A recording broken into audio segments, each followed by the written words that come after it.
Chapter 88 of Married Thrice to Salted Fish. Over the past few days, the civil and military officials have been discussing the fall of Yongliang. General Wu once again volunteered himself, and even Wu Gaogong, who was pushing 80 years old, stood up and offered himself for assignment. The two were filled with fighting spirit, enough to cut their way through thistles and thorns and burn one's boots. Xiao Jie was infected by their vigor, but he didn't dare make a decision without authorization. He turned around and asked Empress Dowager Wen, seated behind the bead curtain, "Imperial Mother, what do you—" What the many ministers could never have guessed was that behind that bead curtain, aside from the Empress Dowager, was another person standing. This person was wearing the official uniform of a 5th grade official. It was none other than the Emperor's trusted and favored Lin Qingyu. Empress Dowager Wen shook her head and said, "General Wu is an expert at naval warfare. Moreover, he has never fought in the Northwest. Wu Gaogong is old and has been living out his retirement in the capital for many years. I'm afraid he will find himself lacking the strength to match his spirit." Wu Gaogong refused to give in. Lian Po, the mighty general of Zhao State, fought on the battlefield well into his 80s. "I have not even reached 80. I can still fight."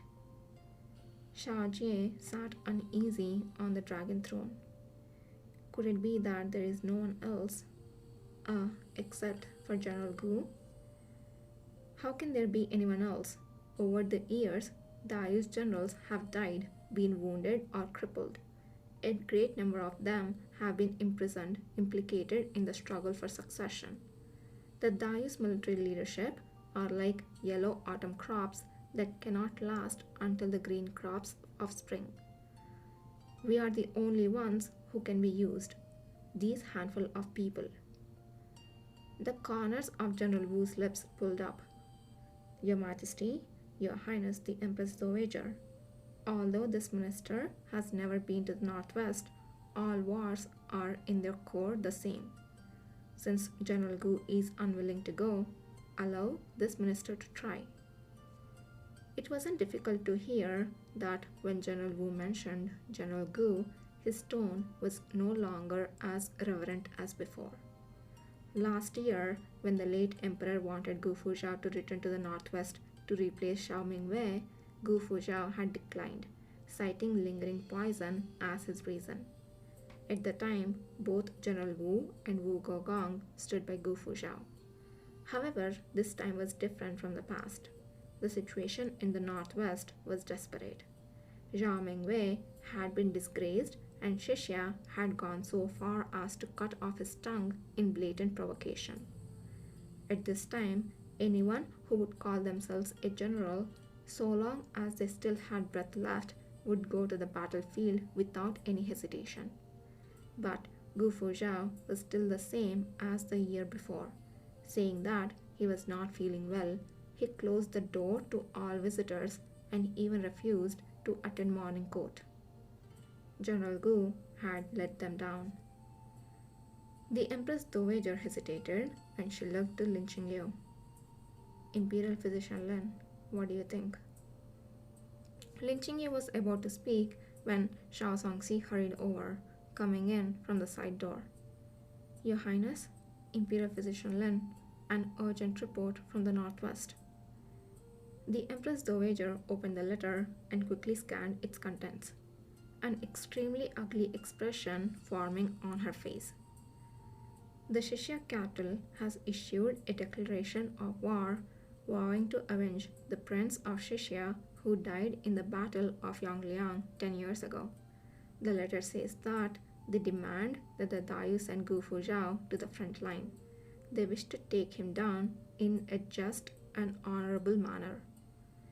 Else the Shixia army will slaughter Yongliang city after a month." 10 years ago, the former crown prince of Shixia was killed by General Gu using the Chengyan Zhishao spear. Lin Qingyu took the letter, his hand seeming to grow heavier and heavier. He said nothing, his face turning terrifyingly somber. The Empress Dowager called out, "Imperial Physician Lin?" She hesitated for a moment and then said, "Qingyu." Lin Qingyu gave an mm. He then came back to his senses, realizing that he was still in morning court. This court has no other general save for General Gu, who is qualified to lead the army in the northwest. What's more, if he doesn't go, is this court to abandon the tens upon thousands of people in Yongliang? The Empress Dowager sighed. When the nest is overturned, no egg will escape uncracked. Today, Shisha slaughters Yongliang. Tomorrow, they will slaughter the capital. Lin Qingyu sneered. There is no need for the Empress Dowager to educate this official on the obvious. Everyone understands the truth. The Empress Dowager hesitated. Then, should we tell the ministers about this matter? Lin Qingyu found that he could no longer think quietly, so he could only go with his intuition. He said, "We won't say anything for now." After the court was dismissed, Xiao Songxi found Lin Qingyu and told him, "Imperial Physician Lin, just now when the servant was delivering the urgent report, I ran into General Gu. The general has already read this urgent report." Lin Qingyu felt suffocated. He asked, "Where is he now?" The general said he's waiting for you in the Imperial Garden. When Lin Qingyu found Gu Fuzhao was sitting by the pond, absent-mindedly feeding the fish. Dozens of brightly colored koi were kept in the pond in the Imperial Garden, adding a touch of color to the monotonous winter day.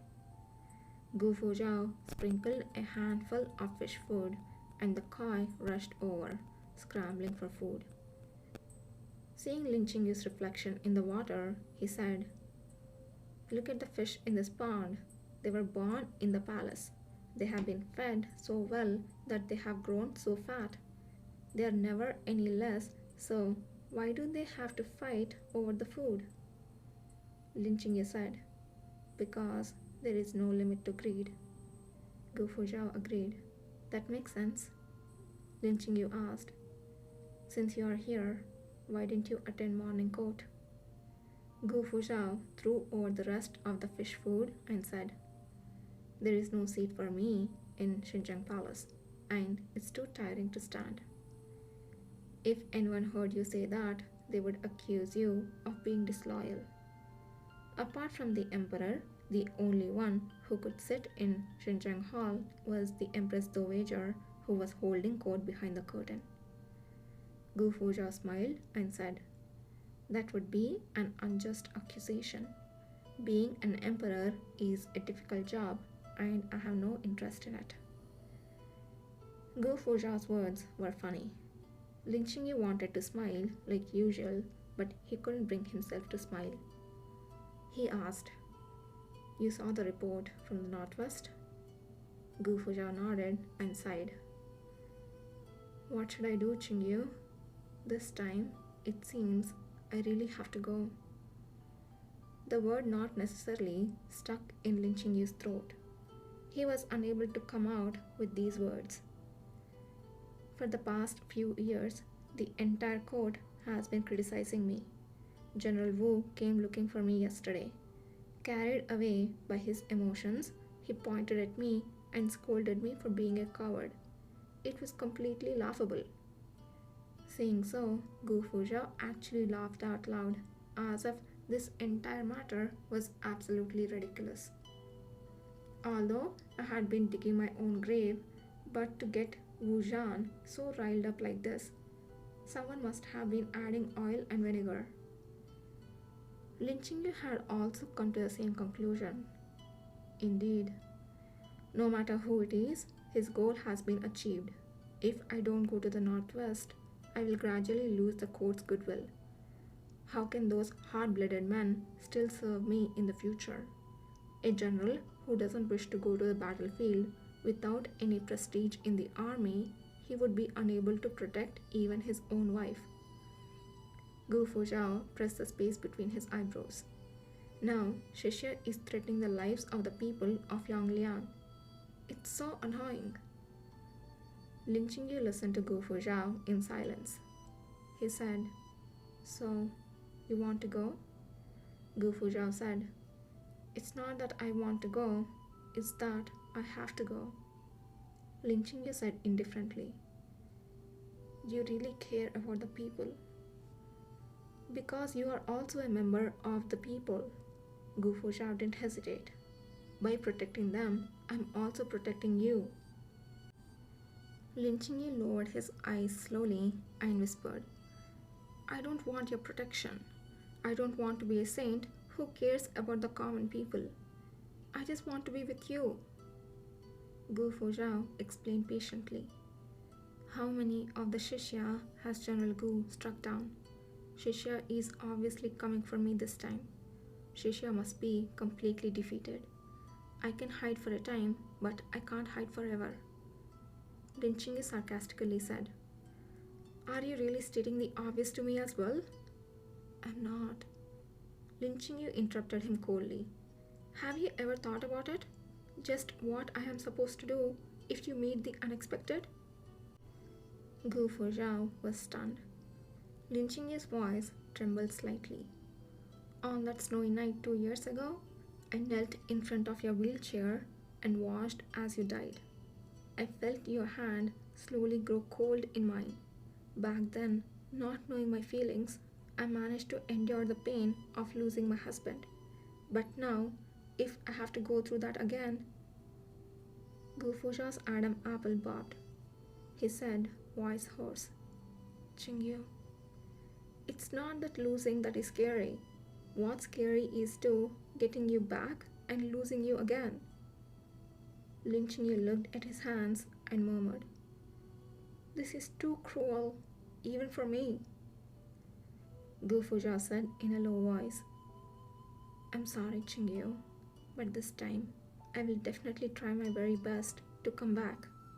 Look, I will even write you a letter of guarantee." Lin Qingyu said indifferently, "Back then, didn't you also try your hardest to live longer? And what was the result? Before you died, you even apologized to me. You said sorry to me, saying that you have worked hard, but you couldn't hold on until the day Shaoqing died. Have you forgotten all this?"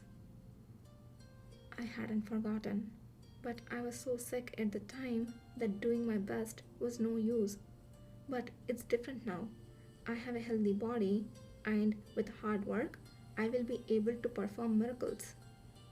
Gu Fuzhao smiled. "Beside, Qingyu, I haven't even set off yet. It's unlucky to be overthinking things like this." Lin Qingyu couldn't help but ask, "Are you really not worried at all?" Gu Fuzhao thought about it and said, "Actually, I'm a little scared." Lin Qingyu stared at him. "I'm scared of not doing well and that people who trust me might die because of my wrong decisions. I'm afraid of being tired, of being in pain, and I hate the taste of losing. But more than all that, I'm afraid..." The voice stopped abruptly. The words reached Gu Fuzhao's lips, but he swallowed them back down. He said leisurely, "That's why a person like me could never be the protagonist."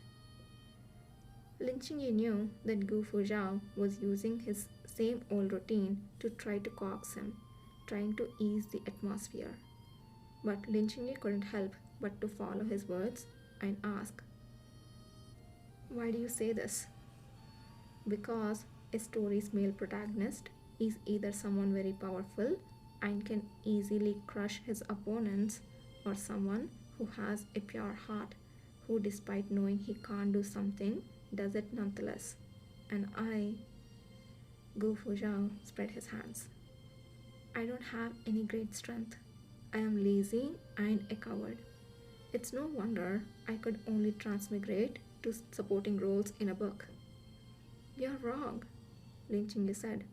"Lu Wancheng, Gu Fuzhao, they may be supporting roles, but when you came, they became the protagonists." Gu Fujiao's eyes filled with a smile.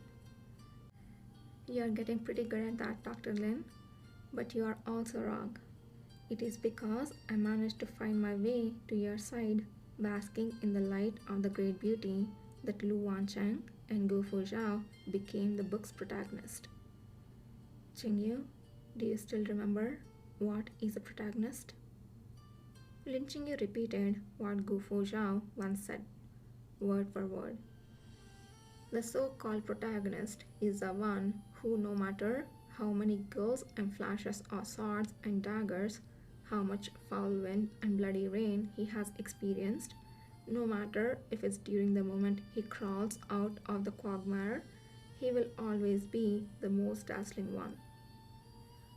Gu Fuzhao snapped his fingers and said in a relaxed tone, That's right. Xiaocheng is dead. We have replaced him as the protagonist. Now, we are the ones with the protagonist's halo. So, we won't die so easily. Lin Qingyu couldn't agree with this statement. He was silent for a moment, then suddenly he looked at Gu Fuzhao and said, Shu Junyuan. Gu Fuzhao said, Qingyu, have you gone crazy? I'm your husband, not Shu Junyuan. Lin Qingyu was in a rare state of impatience.